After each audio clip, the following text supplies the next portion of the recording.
அறுபடை வீடு அருளொளி நீயே, அன்பின் வடிவாய் அமர்ந்தவன் நீயே. ஆறுமுகம் கொண்டு அருள் பொழியும் ஆண்டவன் நீயே முருகா.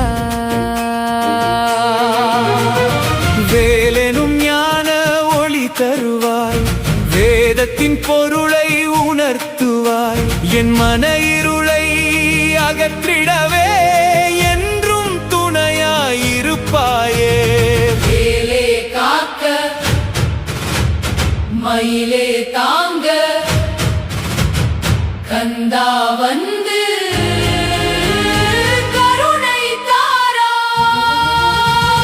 கந்த குருவே காவல் புரிவாய், கருணை கடலே என்னை அணைப்பாய்.